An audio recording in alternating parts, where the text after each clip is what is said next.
सतगुरुदेव की जय।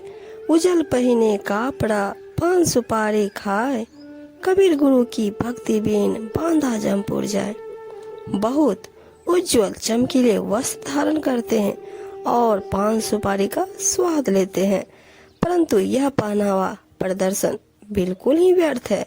कबीर जी कहते हैं, सतगुरु की सेवा भक्ति के बिना विषय वासना के बंधन में बंधकर तुझे यमलोक जाना पड़ेगा। कहत सुनत जग जात है, विषय ने सूझे काल, कहे कबीर सुन प्राणिया, साहिब नम संभाल।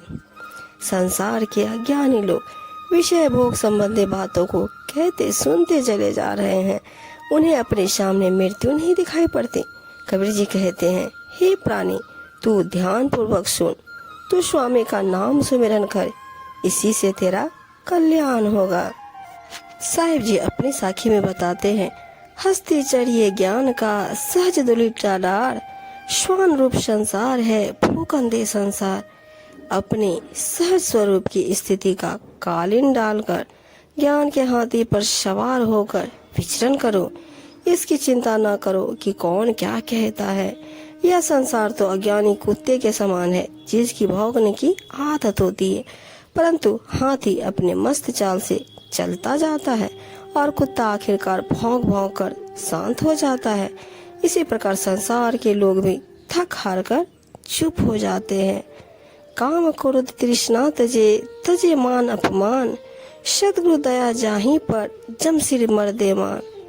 जो सतगुरु की सेवा भक्ति करते हुए उनके ज्ञान उपदेश के मार्ग पर चल पड़ते हैं, वे सेवक भक्त सतगुरु के कृपा पात्र बन जाते हैं। इस प्रकार के भक्तों पर जब सतगुरु की कृपा हो जाती है तो वे काम वासना, क्रोधाग्नि तथा मोह तृष्णा को त्याग कर मान अपमान से रहित हो जाते हैं, अर्थात वे मृत्यु तक को भी जीतने में समर्थ हो जाते हैं। हरिजन तो हारा भला, जीतन दे संसार, हारा तो हरि सो मिले, जीता जम के द्वार। संसार के लोग जिस जीत को जीत और हार को हार समझते हैं, परमात्मा के प्रेमी संत जन उनसे भिन्न है। अच्छाई के मार्ग पर चलने को संसार जिसे हार मान रहा है, वह हार उस बुराई से बहुत अच्छी है जिसे संसार जीत समझ रहा है। संतों की यह हार उनकी विनम्र साधना है, जो उन्हें आत्मदर्शन करा देगी और अज्ञानी जनों की जीत उन्हें मौत प्रदान करेगी। कै खाना कै सोवना और न कोई चीत, सतगुरु शब्द विसार या आदि अंत का में। कबीर साहब जी कहते हैं, सारा जीवन खाने में या सोने में व्यतीत कर दिया, इसके अतिरिक्त कोई अन्य ध्यान चर्चा नहीं हुई। सतगुरु स्वामी के ज्ञान उपदेश को भी भुला दिया, जो आदि से अंत तक का सच्चा साथी है। अर्थात इस जग के माया मोह में फंसकर सारा जीवन यूं ही बिता दिया। यह अवसर चेत्यो नहीं, पशु जो पाली दे, राम नाम जान्यो नहीं, अंत पड़े मुखे। यह सुनहरा अवसर था, पर तू नहीं समझा अथवा होश में नहीं आया। पशु के समान इस शरीर को खा पी कर पालता रहा, इस मोह में पड़ा रहा जो अविनाशी खटखट वासी राम है। उनके नाम ज्ञान के महत्व को तूने नहीं जाना, ऐसे में तेरे मुख में नरक का गंदा पड़ेगा, अर्थात तुझे अनेक दुख द्वंद्वों में फंसना पड़ेगा। ऊंचा देसे दोहरा, मांडे चीती पोल, एक गुरु के नाम बिना जब मारेंगे रोल।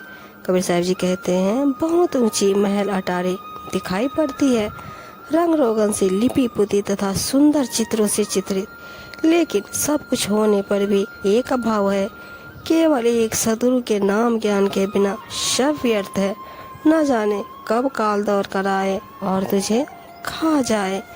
पाप पलक की सुधि नहीं, करे काल का साज, काल अचानक मार से ज्योति तरको बाज।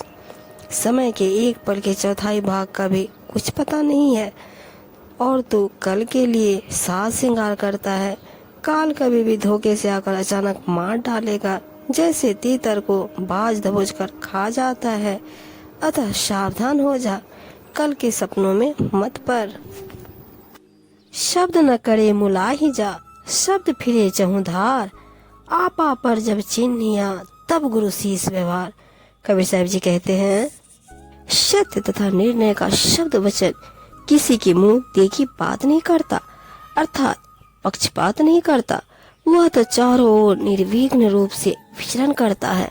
अपना पराया तथा जड़ चेतन का परिचय जब सही परखने में आ जाता है, तब समझो कि गुरु शिष्य का व्यवहार हुआ।